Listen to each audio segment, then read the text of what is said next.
الله صلى الله عليه وآله قال سمعت فاطمة أنها قالت دخل علي وأبي رسول الله صلى الله عليه وآله في بعض الأيام وقال السلام عليك يا فاطمة فقلت عليك السلام قال إني أجد في بدني ضعفا فقلت له ويهدك بالله يا بطاه من الضعف فقال يا فاطمة ائتني بالكساء اليماني فغطني به فأتيته بالكساء اليماني فغطيته به وسرت أنظر إليه وإذا وجهه يتلو ليل كأنه البدر في ليلة تمامه وكماله صلوات. فما كان إلا ساعة وإذا بولدي الحسن عليه السلام قد أقبل وقال السلام عليك يا أمه فقلت عليك السلام يا قرة عيني وثمرة فؤادي فقال يا أمه إني أشم عندك رائحة طيبة كأنها رائحة جد رسول الله فقلت نعم إن جدك تحت الكساء فأقبل الحسن عليه السلام نحو الكساء فقال السلام عليك يا جد فولس يا رسول الله تظن لي أن أدخل معك تحت الكساء فقال عليك السلام يا ولدي ويا صاحب حوزي قد أذنت لك فدخل معهم تحت الكساء فما كانت إلا ساعة وإذا بولدي الحسين عليه السلام صلى الله عليه وسلم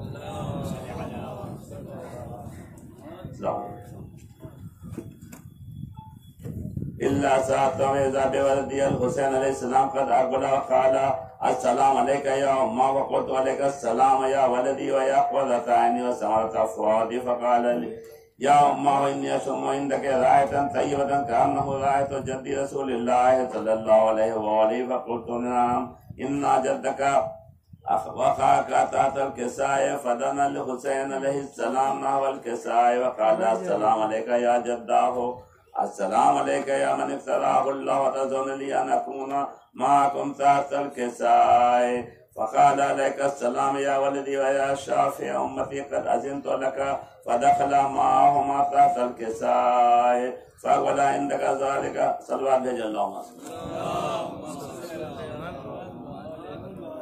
فأقبل عند ذلك أبو الحسن عليه السلام علي بن أبي طالب فقال السلام عليك يا بنت رسول الله فقلت عليك السلام يا أبا الحسن يا أمير المؤمنين فقال يا فاطمة إني أشم عندك رائحة طيبة كأنها رائحة أخي وابن أمي رسول الله فقلت نعم هو ما ولديك تحت الكساء فأقبل علي نحو الكساء فقال السلام عليك يا رسول الله تظن لي أن أكون معكم تحت الكساء وقال له عليك السلام يا أخي ويا وسي وخليفتي والصاحب اللواء قد أذنت لك فدخل علي تحت الكساء صلوات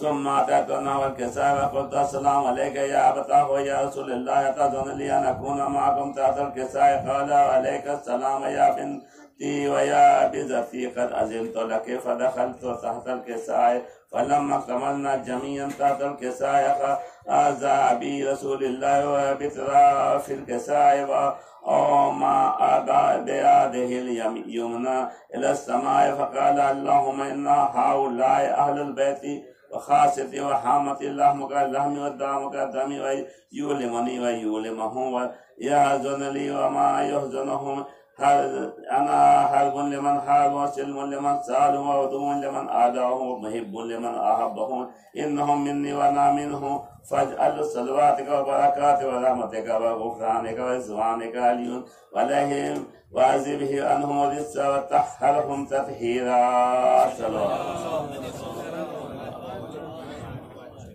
وقال الله عز وجل يا ملائكتي وسكان سماواتي وإني ما خلقت سماء مبنية ولا زم مدهية ولا قمرا منيرا ولا شمس مزية ولا فلكا يجري ولا بحر يجري ولا فلكا يسري إلا في محبة هؤلاء الخمسة الذين هم تحت الكساء صلوات وقال الأمين جبرائيل يا ربي ومن تحت الكساء وقال عز وجل هم أهل بيت النبوة ومعد رسالته هم فاطمة وأبوها وبالها وبنوها الصلوات. فقال جبرائيل يا رب قد ظن لي أن أهبط إلى الأرض لأكون معهم سادسا، فقال الله نعم قد أذنت لك. فهبط الأمين جبرائيل وقال السلام عليك يا رسول الله العلي الأعلى يقرئ وقال السلام ويخصك بالتحية والإكرام ويقول لك وعز وجلالي إني ما خلقت سماء ممنية ولا أرضا ملحية ولا قمرا منيرا ولا شمسا مزية ولا فلكا يجري ولا بحرا يجري ولا فلكا يسري إلا لأجالكم ومحبتكم، فقد أذن لي أن أدخل معكم فهل تأذن لي يا رسول الله؟ فقال رسول الله وعليك السلام يا أمين وحي الله إنه نعم قد أذنت لك. فدخل جبرائيل معهم تحت الكساء صلوات. فقال نبي إن الله قد أوحي إليكم يقول إنما يريد الله ليذهب عنكم الرجس أهل البيت ويطهركم تطهيرا. فقال علي لأبي رسول الله أخبرني ما عليه جلوسنا هذا تحت الكساء من الفضل عند الله. فقال النبي والذي بعثني بالحق نبيا واصطفاني بالرسالة نجيا ما ذكر خبرنا هذا من محفل أهل الأرض وفيه جون من شيعتنا ومحبنا إلا ونزلت عليهم الرحمة وعفت بهم الملائكة واستغفرت لهم إلى أن يتفرقوا. صلوات.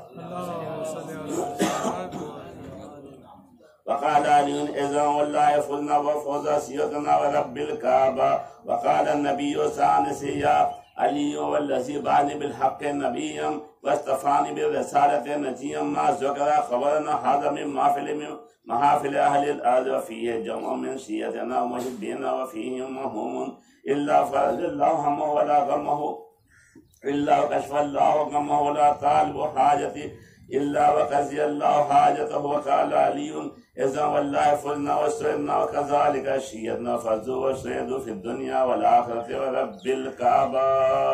اللهم صل على محمد وآل محمد.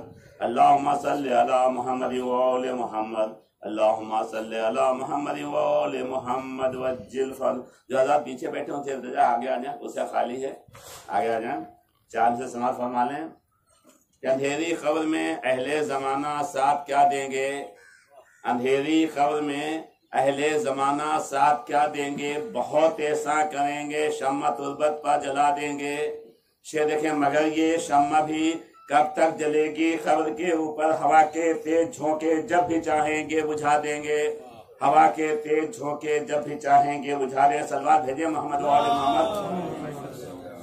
اور جان سے دیکھیں موت ہے ہر نفس کی، اس کی دوا کوئی نہیں.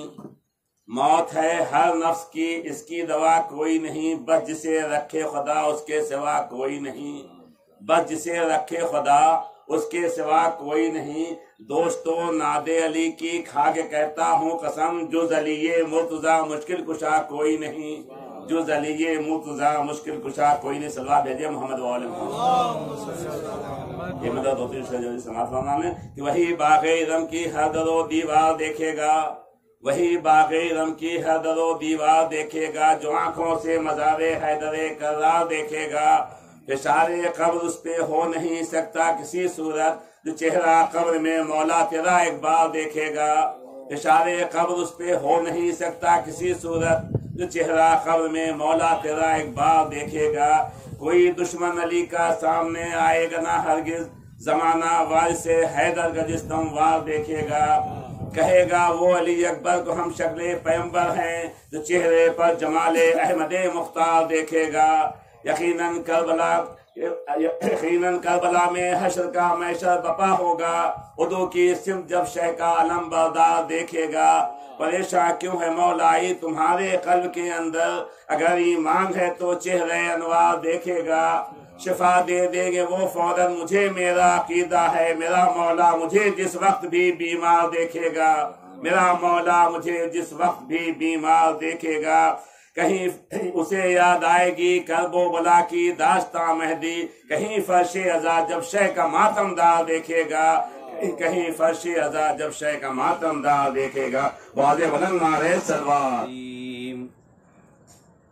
اعوذ باللہ من الشیطان اللعین الرجیم. بسم اللہ الرحمن الرحیم.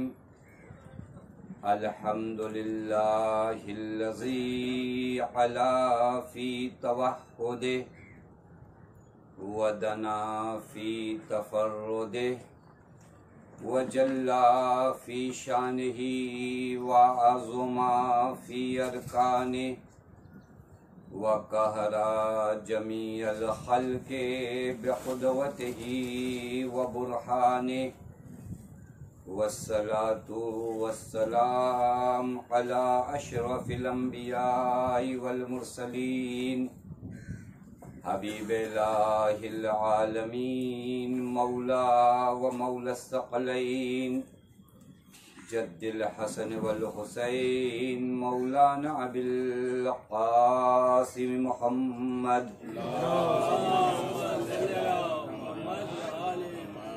وعلى أهل بيته الطيبين الطاهرين المعصومين المظلومين المنتجبين لا سيما بقية الله في الأرضين واللعنة الدائمة الباقية العاجلة على أعدائهم ومنكري فضائلهم وغاصبی حقوقہم ومخربی شریعتہم اجمعین من الآن الى یوم الدین. اما بعد فقد قال اللہ الحکیم فی محکم کتابہ.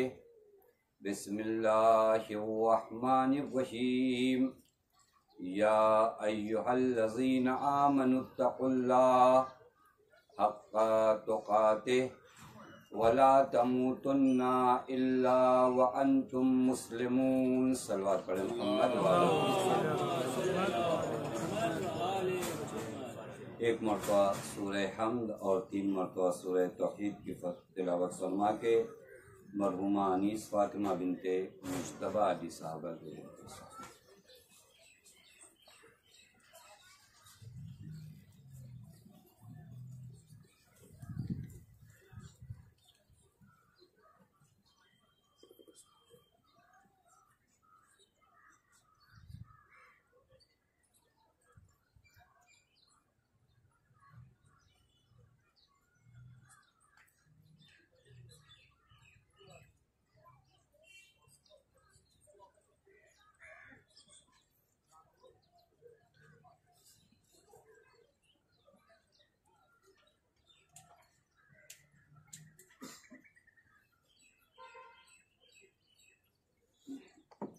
ایک صلوات پڑھیں محمد والے.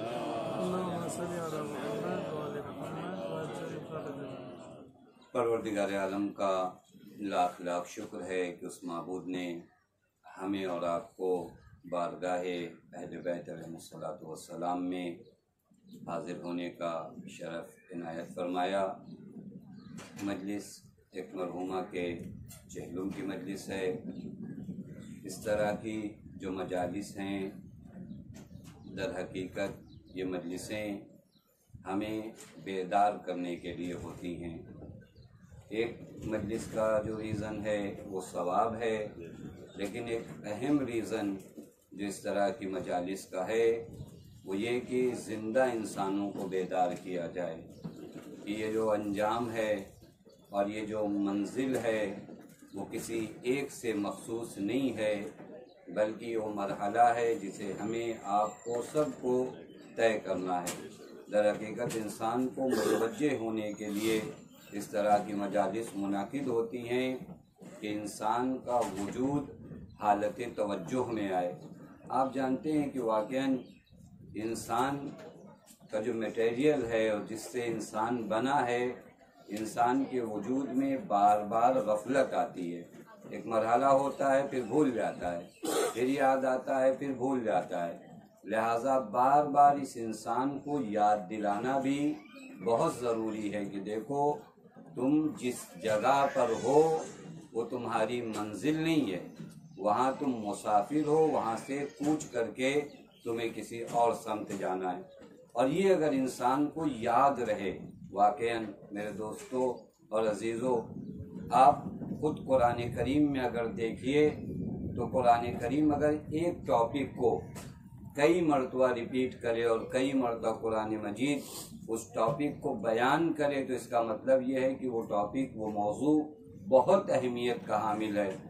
موت اور معاد و قیامت اور اس عالم آخرت کے بارے میں اگر آپ قرآن کریم کی بارگاہ میں جائیں تو جہاں تک میں نے دیکھا کہ 1200 سے زیادہ آیات قرآن کریم میں ایسی ہیں جو موت کے سلسلے میں ہیں، معاد کے سلسلے میں ہیں، عالم آخرت کے سلسلے میں ہیں۔ یہ 1200 سے زیادہ آیات ایک موضوع کو بار بار گنواتی ہیں، جبکہ آپ جانتے ہیں کہ قرآن ہدایت کی کتاب ہے۔ ایک مرتبہ ایک موضوع کو بیان کر دیا، دوسری مرتبہ بیان کر دیا، لیکن 1200 سے زیادہ آیات میں قرآن اگر کسی موضوع کو بیان کرے تو ایک واضح مقصد ہے، وہ یہ کہ انسان کی ہدایت وابستہ ہے یاد موت سے، یعنی جب جب انسان کو موت یاد ہوگی اس کی ہدایت ہوتی رہے گی۔ ہمارا اور آپ کا پرابلم یہی ہے کہ ہم بھول جاتے ہیں کہ ہمیں اس دنیا سے جانا ہے۔ دیکھیے جب انسان غفلتوں کا شکار ہوتا ہے، حتی ایک مقام پر امام جعفر صادق علیہ السلام امام فرماتے ہیں اِنَّا بین الدنیا والآخرہ الف عقبۃ، دنیا اور آخرت کے درمیان 1000 منزلیں ہیں، یعنی 1000 منزلوں سے آپ کو گزرنا ہے۔ اور اگر عقبہ کا بہت آسان ترجمہ کر دوں نا، یہ آپ گھاٹیوں پہ جب چڑھتے ہیں نا تو کچھ موڑ آتے ہیں جو بڑے خطرناک ہوتے ہیں، جہاں ماہرین ڈرائیونگ کرتے ہیں، ہر کوئی ڈرائیونگ نہیں کرتا، اس کو عربی میں کہتے ہیں عقبہ۔ امام فرماتے دنیا و آخرت کے درمیان ایسے 1000 موڑ ہیں، وَأَهْوَنُهَا وَأَيْسَرُهَا الْمَوْتِ، اور ان موڑوں میں سب سے آسان مرحلہ موت کا ہے۔ پر جہاں سب سے آسان موت ہے تو پھر اور مرحلے کیسے ہوں گے؟ ایک صلوات پڑھے محمد وآل محمد۔ سب سے آسان مرحلہ موت کا، احونها وایسرها الموت، ان میں سے سب سے آسان موڑ موت ہے، اور اسی موڑ میں انسان نہ جانے کن کن مشکلوں کا شکار ہوتا ہے۔ لہٰذا یہ ایک اہم مرحلہ ہے جو مجھے اور آپ کو یاد ہونا چاہیے کہ میں اس دنیا میں رہنے نہیں آیا ہوں، مجھے اس دنیا سے جانا ہے۔ عقیدہ ہم سب کا ہے، لیکن یہ عقیدہ کہیں کسی پردے کے سائے میں چھپا ہوا ہے۔ اے کاش وہ پردہ ہٹ جاتا، ہماری مشکلیں حل ہو جاتی۔ دیکھیں بہت سی چیزیں آپ کو باور اور یقین ہے، لیکن وہ عملی طور پر میرے کردار میں دکھائی نہیں دیتا۔ لہٰذا اگر اس مرحلے کو انسان یاد کرے کہ مجھے اس دنیا سے جانا ہے۔ آج کی اس مجلس کے لیے میں سوچ رہا تھا کہ کس عنوان کو انتخاب کروں، کیونکہ ایک مرحومہ کے چہلم کی مجلس ہے، لہٰذا ایک اہم موضوع جو اس بابت ہے وہ ہے عاقبت بخیری۔ آج ہمارے زمانے کا ایک سب سے اہم موضوع ہے عاقبت بخیر ہونا، انجام بخیر ہونا، انسان کا اینڈ صحیح ہونا۔ تو جو فرما رہے ہیں بہت سے لوگوں نے ابتدا ٹھیک کی، بہت سے لوگ کچھ دور تک صحیح چلے، لیکن بہت دور تک صحیح نہیں چل پائے۔ بہت توجہ فرمائیے گا، مرحلہ جو ہے وہ عاقبت بخیری کا، اور عاقبت بخیری کی فکر میں وہی ہوگا جسے موت یاد ہوگی۔ اگر موت بھول گئے تو کیسی عاقبت، کیسا انجام۔ میں یہ سمجھنے لگا کہ نہیں اس دنیا میں جب تک ہوں تب تک جی رہا ہوں، اس دنیا سے یہاں میری سانسیں بند ہوئی، میں مٹی ہو گیا، میں ختم ہو گیا، میں فنا ہو گیا، اگر یہ ذہن میں ہے تو پھر یہ دنیا والوں کا وہی کنسپٹ ہے کہ جب تک جی رہے ہو زندگی گزارو، اس کے بعد نہ معلوم تم جی پاؤ نہ جی پاؤ، یعنی یہیں آئے ہو یہیں پر ختم ہو جانا ہے۔ لیکن قیامت اور قرآن پر کوئی عقیدہ نہیں، لیکن ہمارے یہاں کا یہ تسلیم شدہ عقیدہ ہے کہ یہ دنیا اس عالم آخرت کے مقابلے میں فقط سایہ ہے، اس کی کوئی ویلیو نہیں ہے۔ سائے کی کیا ویلیو ہوتی ہے؟ اصل جو ویلیو ہے انسان کی ویلیو ہے۔ یہ دنیا اس عالم آخرت سے جب آپ کمپیئر کریں گے تو سائے سے زیادہ اس کی کوئی ویلیو نہیں، لہذا ہم نے اپنا پورا ہم و غم اس سائے میں صرف کر دیا۔ وہ صحیح عالم، وہ حقیقی عالم جو عالم آخرت ہے، جسے ہم عاقبت بخیری کہتے ہیں۔ میرے دوستو، بہت اہم مسئلہ ہے عاقبت بخیر ہونے کا۔ بعض چیزیں معاشرے میں غلط طریقے سے ذہنوں میں ہیں، وہ یہ کہ نہیں، ایک مرتبہ اگر میں نے کلمہ پڑھ لیا تو میں مسلمان بنوں گا۔ کس نے کہہ دیا کہ اب میں کافر ہو سکتا ہوں؟ کس نے کہہ دیا کہ اب میرا ایمان ختم ہو سکتا ہے؟ ہمیں اطمینان ہو گیا، یہ اطمینان نقصان دہ۔ توجہ فرمائیے گا، بعض جگہ پر ہم نے غفلت کو نام دیا ہے اطمینان کا، جگہ ہم لوگ جملوں میں بھی کیا کرتے ہیں، تصرف کرتے ہیں۔ غفلت کو ہم نے نام دے دیا اطمینان کا، کہ ہم نے کہا نہیں ہم نے کلمہ پڑھا، اب جب کلمہ پڑھا تو اسی طرح مر جائیں گے۔ نہیں، اگر اسی طرح مر جاتے تو یہ قرآن کریم کی آیہ کریمہ جو میں نے آپ کی خدمت میں تلاوت کی ہے، یا ایھا الذین آمنوا اتقوا اللہ حق تقاتے، اے صاحبان ایمان تقوی کو اس طرح اختیار کرو جو تقوی کا حق ہے۔ اس کے بعد قرآن حکم دیتا ہے وَلَا تَمُوتُنَّ إِلَّا وَأَنْتُمْ مُسْلِمُونَ، یاد رکھنا نہ مرنا مگر یہ کہ مسلمان کی موت مرنا۔ یعنی کیا مطلب ہے؟ میں آیا ہوں مروں گا، یہ میرے کون سے اختیار میں؟ کہ نہیں، وَلَا تَمُوتُنَّ إِلَّا وَأَنْتُمْ مُسْلِمُونَ، تمہیں اگر موت آئے تو اس عالم میں حالت اسلام پر موت آئے، حالت تسلیم پر موت آئے۔ میں نے تو کلمہ پڑھ لیا، اب دوبارہ پھر مرتے وقت کون سا اسلام لاؤ؟ کہا تم نے بات کو تو سمجھا ہی نہیں نا۔ کلمہ تم نے پڑھا، اس کے بعد تمہاری زندگی میں نہ جانے کتنے نشیب و فراز آئے، کبھی فقر آیا، کبھی دولت آئی، کبھی صحت آئی، کبھی مریضی آئی۔ بعضوں نے دولت میں رہ کے اپنا ایمان بچایا لیکن فقیری میں ایمان چھوڑ بیٹھے، بعضوں نے فقیری میں ایمان نبھایا لیکن دولت کے عالم میں ایمان چھوڑ بیٹھے، بعضوں نے صحت کے عالم میں ایمان کے ساتھ رہے لیکن بیمار ہوئے تو چھوڑ بیٹھے، بعض بیماری کے عالم میں صاحب ایمان رہے لیکن جب صحت پائی تو ایمان چھوڑ بیٹھے۔ لہذا تمہیں زندگی ایسی گزارنی ہے کہ جب دولت ہو، جب غربت ہو، جب صحت ہو، جب بیماری ہو، تمام عالم میں تم اپنے خدا کے حضور میں اگر تسلیم ہو اور اسی حالت میں اگر دنیا سے جاتے ہو تو مسلمان کی موت ہے۔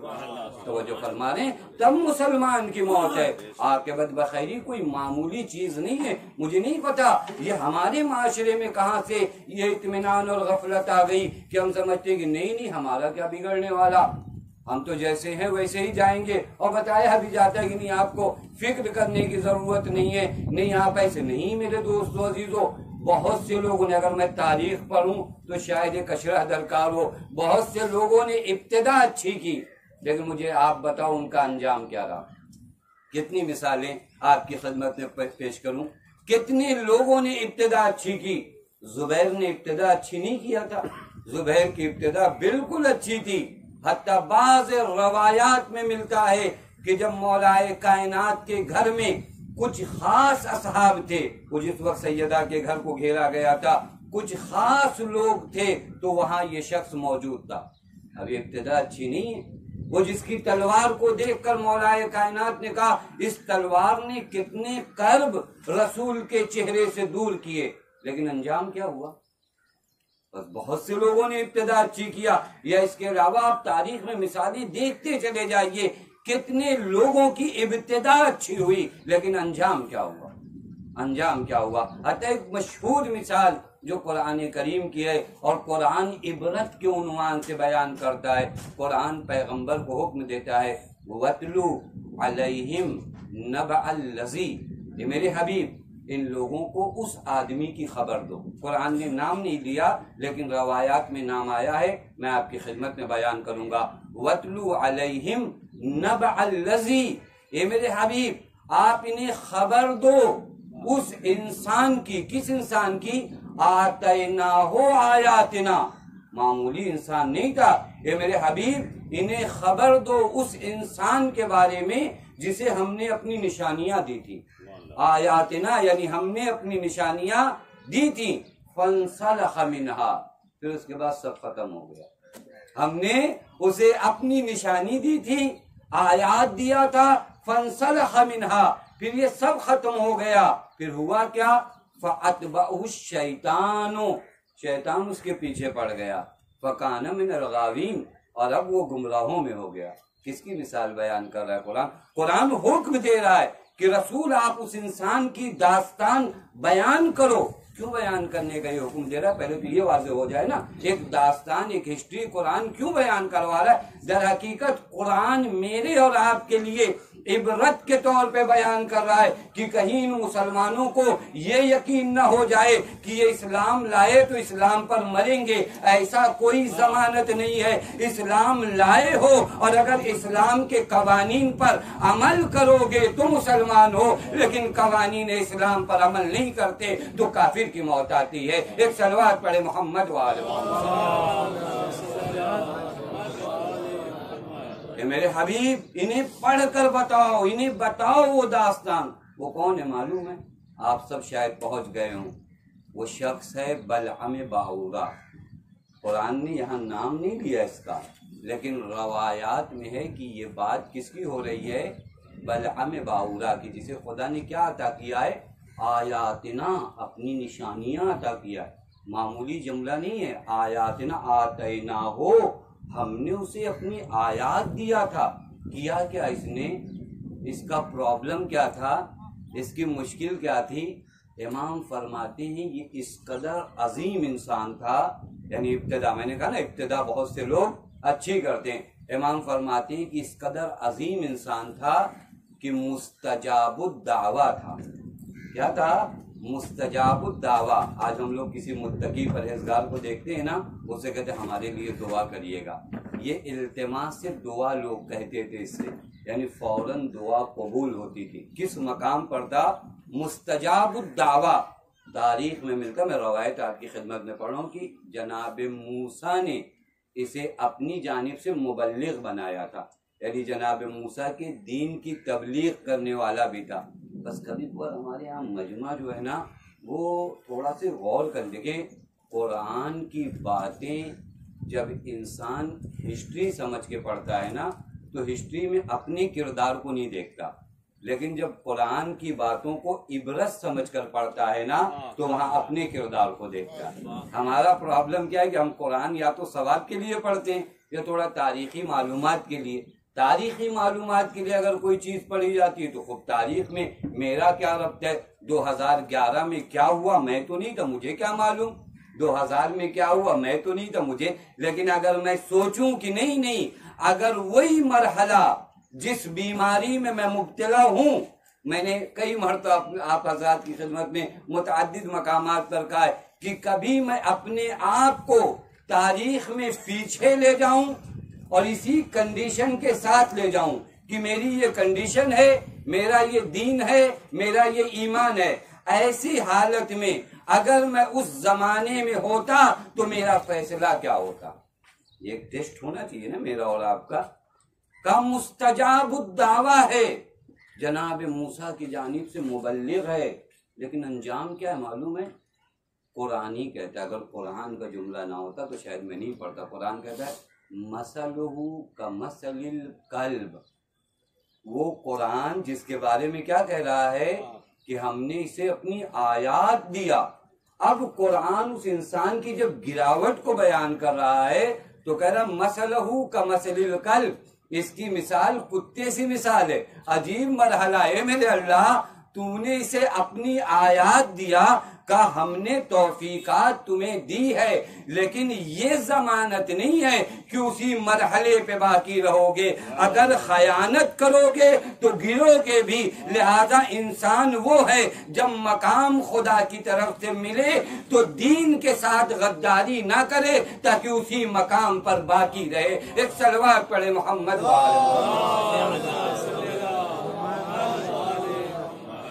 وہ آسان نہیں ہے باقی رہنا اپنے آپ کو، کلمہ پڑھنا شاید تھوڑا مشکل ہو لیکن کلمے پہ باقی رہنا اس سے زیادہ مشکل ہے۔ یاد رکھیے گا وہ جو مشہور حدیث قدسی ہے جو نیشا پور میں امام رضا علیہ السلام نے کیا پڑھا تھا، کلمۃ لا الہ الا اللہ حسنی فمن دخل حسنی، جو اس حسن میں داخل ہو جائے، داخل ہونے کے بعد ایگزٹ بھی ہوتا ہے، تو جو فرمائے گا کوئی بتائے کہ ایگزٹ بھی ہے، ہم یہ سمجھتے نہیں داخل ہونے کے بعد میں چاہے جو کچھ کروں میں نکلوں گا نہیں، یہی میری غلطی ہے، یہی میری غلطی ہے جسے میں سوچ نہیں پاتا کہ نہیں داخل ہوتے ہیں تو اگر رعایت نہیں کیا تو خارج بھی ہو جاتے ہیں، تو جب تک رہو گے تب تک یہ قلعہ ہے، لیکن جب نکل گئے تو اب قلعہ نہیں ہے، اب یہاں پر حفاظت نہیں ہے۔ لہٰذا ایک بہت اہم ٹاپک ہے، واقعاً بہت اہم ٹاپک ہے، جب ہم سب کو عاقبت بخیری کی، اور آخر الزمان میں یہ جو حالات اور یہ کنڈیشن چل رہے ہیں، قسم خدا کی سب سے اہم دعا جو آپ کو مانگنا ہے، مجھے مانگنا ہے، وہ انجام بخیری اور عاقبت بخیری کی دعا مانگنا ہے۔ بہت اہم دعا ہے، بہت اہم دعا۔ ہمارے ہاں شاید بہت سی دعائیں مانگی جاتی ہیں لیکن ایک دعا جو نہیں مانگی جاتی وہ عاقبت بخیری کی دعا نہیں مانگی جاتی۔ آپ دیکھیں یہ شعبان کا مہینہ آنے والا ہے، میں آپ کی خدمت میں عرض کروں، آپ لوگ سب وہ خطبہ شعبانیہ آپ سب نے سنا ہے جو پیغمبر اکرم صلی اللہ علیہ وآلہ وسلم اپنے اصحاب کے درمیان خطبہ شعبانیہ، کافی مشہور خطبہ پیغمبر دے رہے تھے، اور خطبہ شعبانیہ دیتے دیتے ایک مرحلہ ایسا آیا کہ پیغمبر رونے لگے۔ مولا کائنات نے فرمایا یا رسول اللہ گریہ کیوں فرما رہے ہیں؟ کہا یا علی یہ جو مہینہ آنے والا یعنی ماہ مبارک، اس میں آپ کو شہید کیا جائے گا۔ مولا نے ایک سوال کیا، یہ میرے اور آپ کے لیے نہایت اہمیت کا حامل ہے۔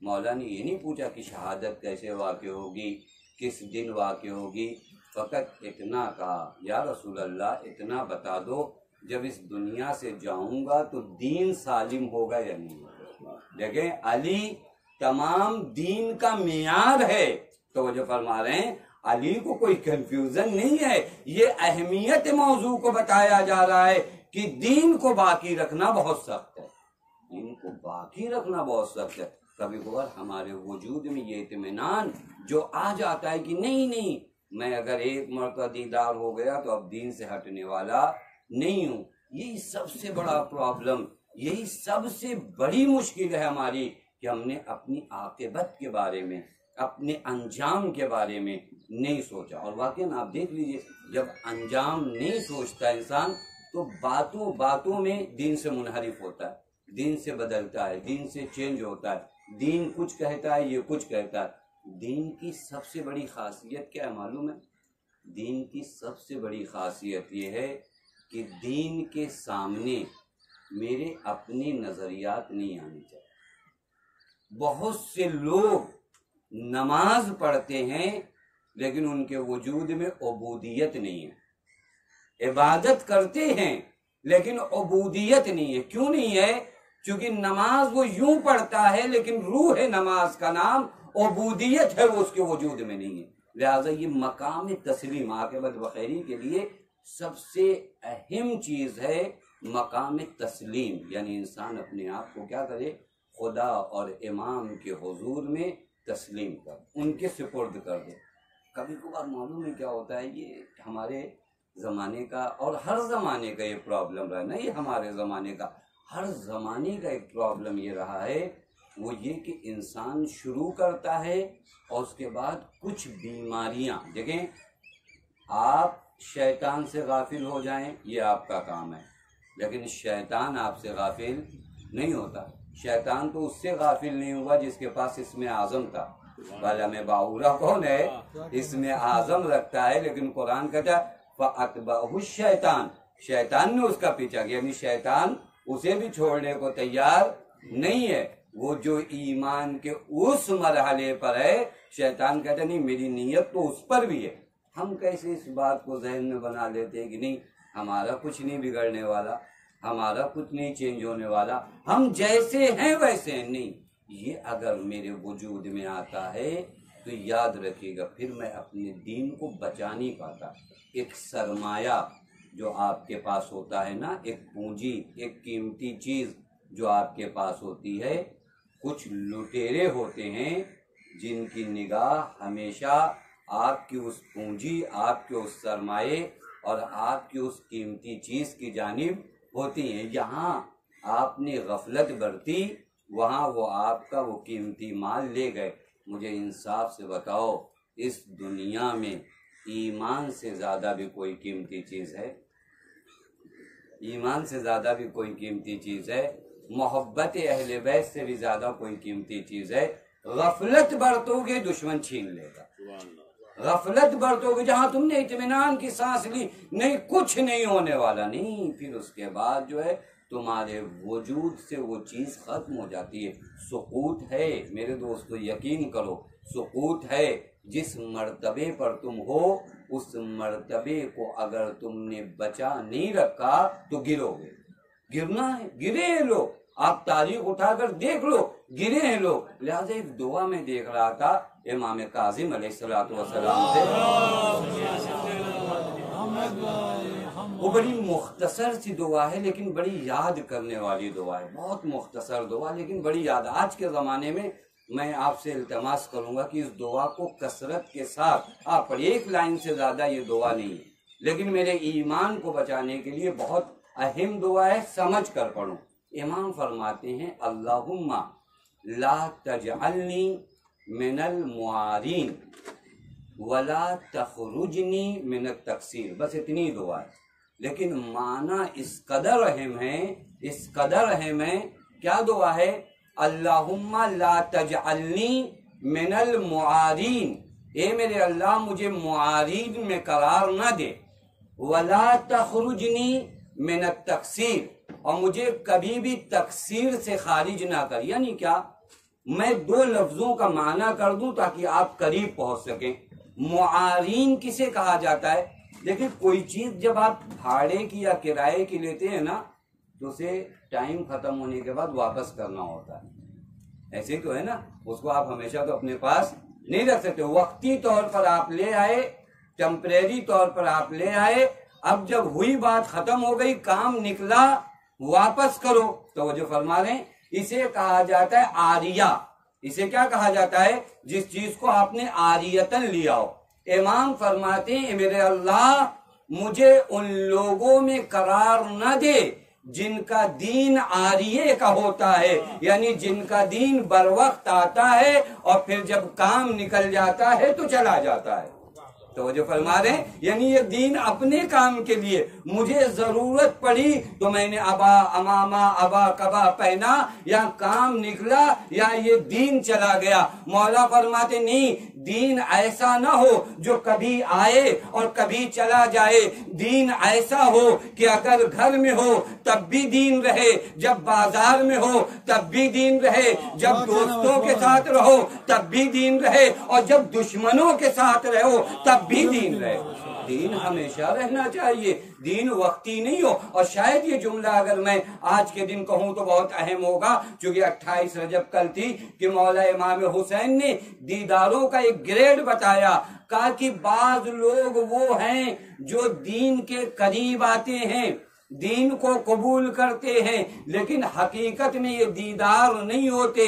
امام کیا فرماتے ہیں؟ ان الناس عبید الدنیا والدین لعق علی السنتہم. یہ جنہیں تم مسجدوں میں دیکھ رہے ہو سب کو دیدار نہ سمجھ جانا، بعضوں کا دین فقط لقلقے زبانی ہے، توجہ فرمائیے گا، بعضوں کا دین فقط لقلقے زبانی ہے، یہ خوب یہوتونا ما درت معائشہم، امام فرماتے ہیں یہ خوب دین کا چکر لگاتے ہیں جب تک ان کی دنیا دین سے صحیح ہو، توجہ فرما رہے ہیں، جب تک ان کی دنیا دین سے صحیح ہو رہی ہے یہودونا بڑا طواف کرتے ہیں دین کا، لیکن فَإِذَا مُحِّسُوا بِالْبَلَاءِ، لیکن جب امتحان کے مرحلے میں آتے ہیں قلت دیانون، اب پتہ چلتا ہے دیدار کتنے ہیں، انصاف کرو، جب مولا نکل رہے ہیں مدینہ بھرا ہوا ہے، جب مولا نکل رہے ہیں مکہ بھرا ہوا ہے، لیکن نکلے تو مختصر قافلہ لے کر، یعنی امام بتا رہے ہیں بعضوں کا دین زبان کی حد تک ہے، امتحان ہوا ان کے دین کی حقیقت کھل گئی، لہذا یہ مرحلہ نہ ہو، لا تجعلنی من المعارین، اے میرے اللہ میرا دین عاریہ نہ ہو کہ آئے چلا جائے۔ اور اس کے بعد ایک اہم چیز ہے آپ کے بدبخیری کے لیے، ایک اہم چیز وہ یہ کہ ولا تخرجنی من التقصیر، اے میرے اللہ میں ہمیشہ مقصر رہوں۔ اس جملے کو ہمارے یہاں بہت استعمال کیا جاتا ہے، یہ دعا کا جملہ، ولا تجعلنی من التقصیر، اے میرے اللہ میں تیرے حضور میں نا ہمیشہ اپنے آپ کو یہ جانوں کہ میں نے حق ادا نہیں کیا۔ ہمارا پرابلم کیا ہے معلوم ہے، 2 رکعت نماز پڑھ کر ایسا ٹیڑھے ہو کر چلتے ہیں کہ اس پورے ایریے میں ہم سے بڑا عبادت گزار نہیں ہے۔ یہی بیماری آپ کے وجود میں آئی جسے شریعت عجب کہتی ہے، تکبر کہتی ہے، یہ بیماری آئی، اب انجام بخیر نہیں ہو سکتا، اب عاقبت بخیر، جہاں تمہیں لگنے لگے نا تھوڑی سی نماز، تھوڑے سے روزے، تھوڑے سے عزاداری، اور اس کے بعد تم سمجھو کہ اب مجھ سے بڑا مومن کون ہے، تو یہ بیماری ہے، یعنی تمہارا انجام بخیر نہیں ہونے والا۔ مولا فرماتے میرے خدا مجھے ایسا رکھنا کہ میں ہمیشہ تیرے حضور میں یہ جانوں کہ حق ادا نہیں ہوا، ہمیشہ کیا کروں، یہ جانوں کہ حق ادا نہیں ہوا۔ ہمارا پرابلم تھوڑی سی چیزوں میں لگتا ہے کہ نہیں سب تو فائنل ہے، اب میرے اندر کون سی کمی ہے۔ امام کے ایک صحابی ہیں امام رضا علیہ السلام کے، ایک صلوات اور پڑھے محمد،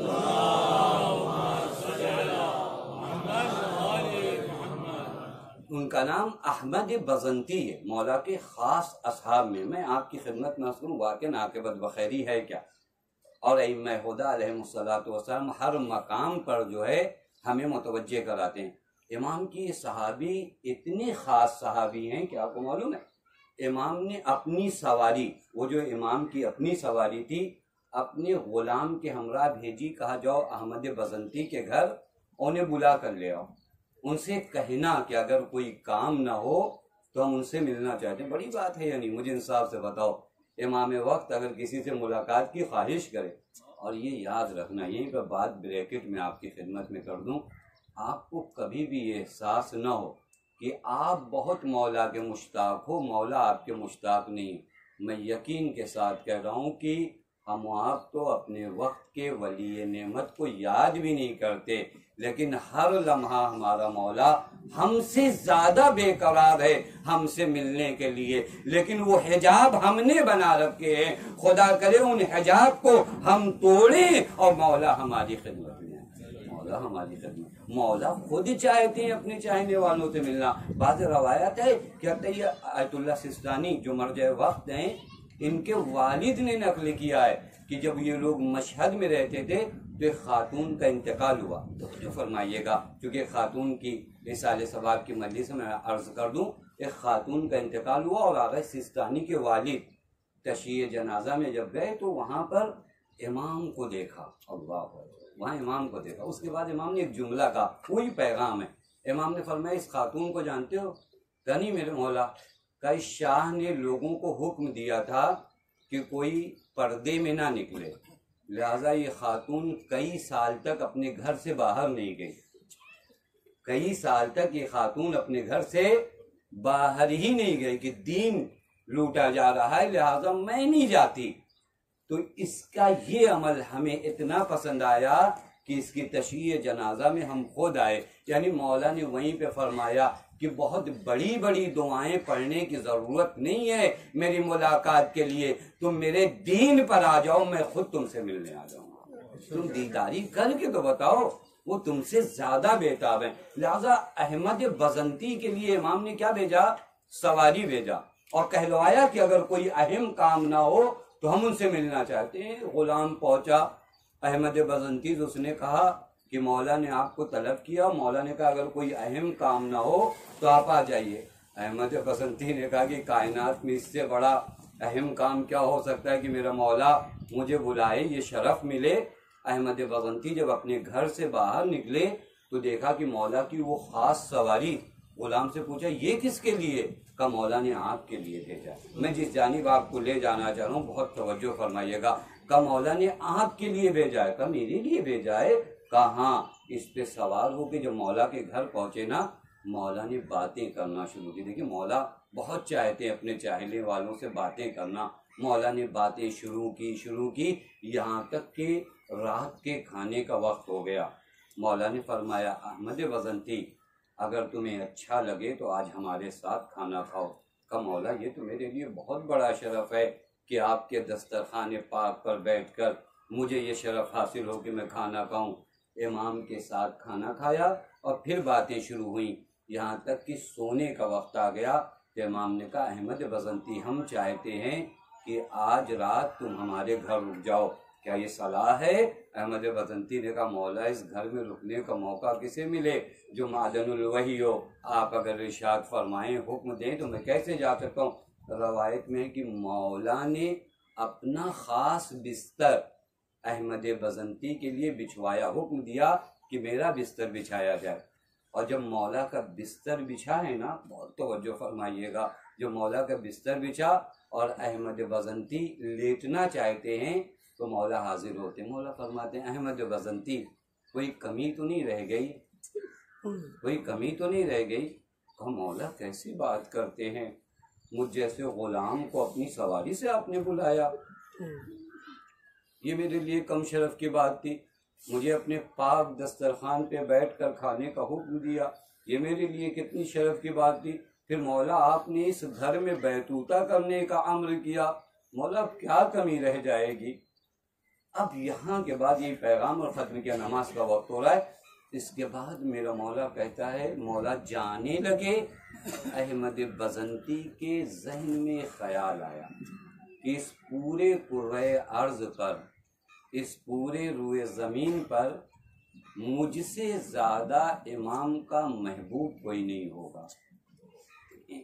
ائمہ حضرات اپنے چاہنے والوں کی کیسی ہدایت کر دیں کہ اس پورے کرۂ ارض پر خدا کا سب سے نیک بندہ میں ہوں، امام کا سب سے محبوب میں ہوں. کیوں؟ کیونکہ مولا نے مجھے یہ شرف دیا. ابھی یہ ذہن میں آیا تھا، مولا لوٹے کا احمد بزنتی یہ چیز جو ذہن میں آئی ہے نا یہ غلط ہے. جو فرمانے یہ چیز جو تمہارے ذہن میں آئی ہے یہ غلط ہے. یہ وہی چیز ہے جو تمہیں دین سے دور کر دے گی کہ جب تمہارے وجود میں عجب و تکبر کی بنیاد رکھی جائے گی.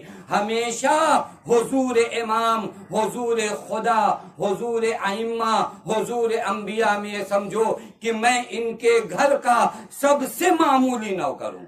یاد رکھنا کبھی یہ نہ تمہارے ذہن میں آئے گی نہیں تم کچھ ہو گئے ہو. لہذا عاقبت بخیری کے لیے ایک یہی چیز کافی ہے. میں روایت پڑھنے والا تھا لیکن دامن وقت میں گنجائش نہیں ہے. عاقبت بخیری کے لیے ایک اہم چیز وہ ہمیشہ اپنے آپ کو خدا اور حضور امام میں تسلیم جانا.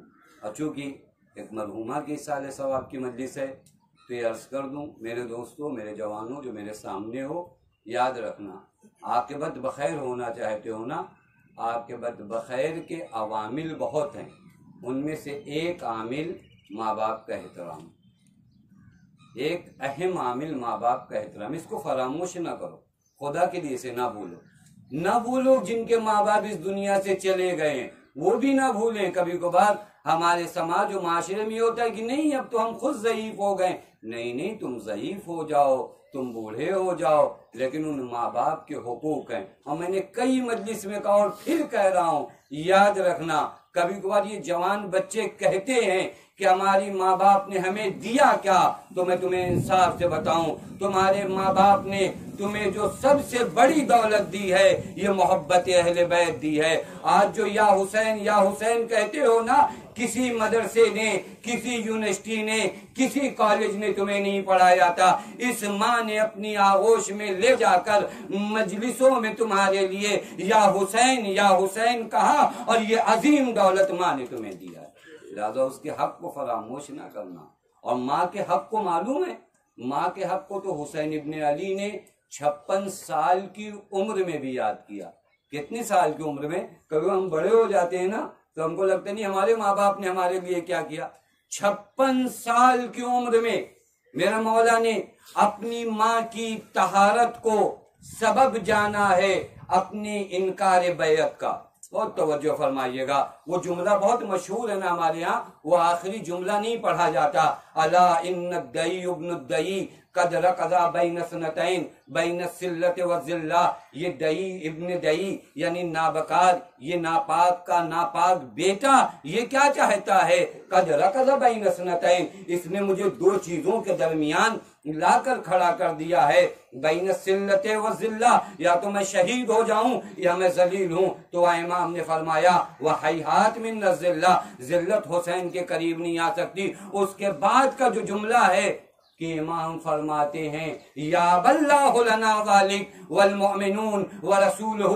یہ جو بیعت حسین نہیں کر رہا ہے اس کی وجہ جانتے ہو، چونکہ یہ خدا کو پسند نہیں ہے، یہ رسول کو پسند نہیں ہے. اور وہاں کے بعد امام نے اپنی ماں کو یاد کیا، وَحُجُورٌ تَابَتْ وَحُجُورٌ طَهُرَتْ. جس پاک آغوش نے حسین کو پالا ہے وہ پاک آغوش اجازت نہیں دیتی کہ میں یزید جیسے فاسق کی بیعت کروں.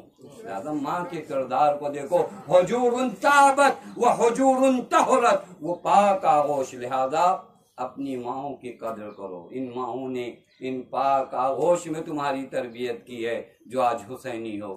وگرنہ دنیا میں بہت سے لوگ ہیں، ہر لفظ سے یہ پاک جملہ نہیں نکلتا، ہر انسان کو یہ توفیق نہیں ہوتی ان مجلسوں میں آئے. یہ ماؤں کا، یہ ہمارے باپ کا بہت بڑا احسان ہے ہم پر. اگر دنیا کی کوئی نعمت یہ ہمارے لیے چھوڑ کر نہ جائیں، لیکن مودت محبت اہل بیت کی جو عظیم نعمت انہوں نے تمہارے حوالے کیا ہے، اب تمہاری ذمہ داری ہے ان نعمتوں کو آئندہ نسلوں تک تم حوالے کرو.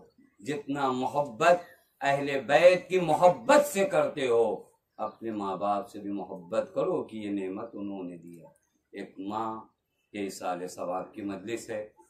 میرا دستور تو یہی ہوتا ہے کہ جب بھی کسی خاتون کے ایصال ثواب کی مجلس ہوتی ہے، میں ایک ایسی مظلومہ بیوی کا مسائل پڑھتا ہوں جس سے مظلوم بیوی کوئی اور نظر نہیں آتی.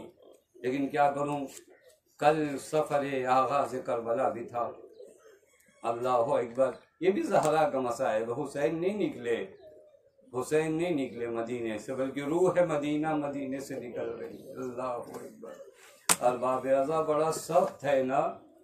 زائرین سے میں نے سنا ہے کہ جب وہ مدینے جاتے ہیں نا، بار بار روضہ رسول کی جانب دیکھتے ہیں. اللہ، ہماری محبت کہاں رسول سے، اور حسین کی محبت کس معیار پر ہے. اسی لیے تو روایت میں ملتا ہے کہ بار بار میرا مولا روضہ رسول پہ جاتا ہے، قبر رسول پہ جاتا ہے، نانا کے مزار پہ جاتا ہے. کبھی یہ کہتا ہے نانا یہ قبر پھٹ جائے، میں قبر کے اندر آ جاؤں، آواز ہی نہیں ملے. لال حسین بڑے امتحانات سے گزرنا ہے. اللہ اکبر. ارباب ازا بڑا سخت منظر ہے. ایک نواسے کے لیے نانا کا مزار چھوڑنا. لیکن روایت کا جو جملہ ہے نا، عجیب مرحلہ ہے کہ حسین نانا کے مزار پہ بھی گئے، بھائی کی قبر پہ بھی گئے، لیکن ایک لحد پہ جب میرا مولا پہنچا ہے اجرکم اللہ، اے میرے اللہ ان آوازوں پہ اپنی رحمت نازل کر۔ ایک قبر پہ جب حسین پہنچا ہے نا، اس طرح پہنچے جیسے ایک چھوٹا بچہ ماں کی آغوش میں چلا جاتا ہے۔ بس ارباب ازا سمجھ گئے نا اس کیفیت سے حسین کیسے پہنچے۔ مجھے نہیں سمجھ میں آتا اپنے جانے کا غم منا رہے ہیں یا جب قبر زہرا پہ پہنچے تو ماں کی ٹوٹی پسلیاں حسین، ماں کی ٹوٹی پسلیاں یاد آ گئی۔ حیثی مدینے میں میری ماں پر اس قدر ظلم ہوا۔ ہر باب ازا اب تیاری ہو رہی ہے، سامان سفر آمادہ کیے جا رہے ہیں۔ معلوم ہے جو سخت مرحلہ ہے میں آپ کی خدمت میں پڑھوں، ایک سخت مرحلہ اور ہے حسین کے وداع کا وقت، وہ یہ کہ ہر بیوی تیار ہے جانے کو اور ہر بیوی کو حکم یہ دیا گیا ہے فاطمہ صغریٰ سے ودا ہو لیکن کوئی گفتگو نہ کرے۔ اللہ اکبر، ایک ایک بیوی آتی ہے فاطمہ صغریٰ کے حضور میں ودا ہوتی ہے لیکن کوئی کچھ نہیں کہتا۔ اللہ اللہ، لیکن ایک بیوی ایسی بھی آئی جب فاطمہ صغریٰ سے ودا ہونے لگی، ارے ابا کے دامن کو فاطمہ صغریٰ نے پکڑ لیا۔ اے پھوپھی اماں آپ ایسے نہ جاؤ، اے پھوپھی اماں میں جانتی ہوں بابا سب کی بات کو ٹال سکتے ہیں لیکن زینب کی بات کو نہیں۔ اجرکم اللہ، ہر باب ازا روایت کا جملہ ہے کہ جناب زینب نے فاطمہ صغریٰ کا ہاتھ پکڑا، حسین کے حضور میں لائے۔ بس ختم کیا میں نے آپ کی زحمت کو، حسین کے حضور میں لے آ کر ایک جملہ کہتی، ماں جائے سبھی تو جا رہے ہیں، ماں جائے پورا گھر جا رہا ہے، یہ بچی یہ کیوں چھوڑے جا رہے ہو؟ بس ارباب ازا اتنا کہنا تھا۔ ارے حسین نے کہا زینب ارے سوال نہ کرو، ارے یہ میری بچی میری ماں سے زیادہ شبیہ ہے، ارے میں نہیں چاہتا کوفہ و شام کے بازار۔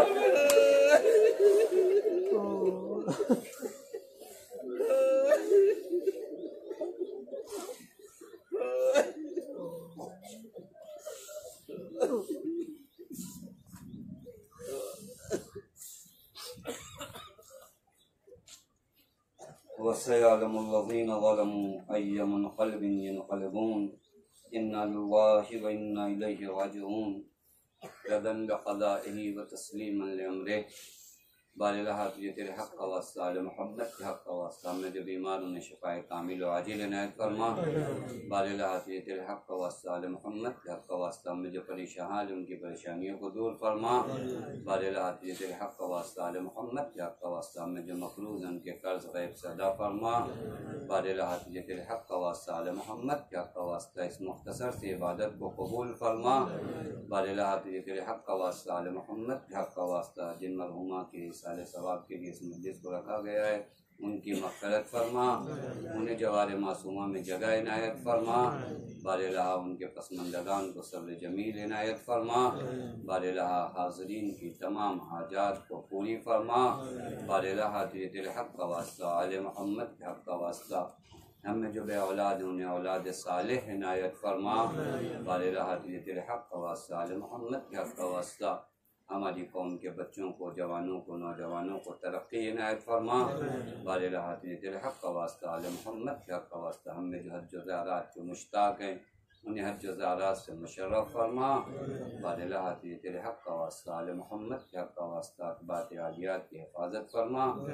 بارالہ تیرے حق کا واسطہ، آل محمد کے حق کا واسطہ، معبود تجھے بی بی زینب سلام اللہ علیہا کا واسطہ، وارث عدل و انصاف امام زمان کے ظہور میں تعجیل فرما، ہمیں ان کے آوان و انصار میں شمار فرما۔ ایک مرتبہ سورہ حمد، 3 مرتبہ سورہ توحید کی تلاوت فرما کے مرحومہ انیس فاطمہ بنت مجتبیٰ علیہ السلام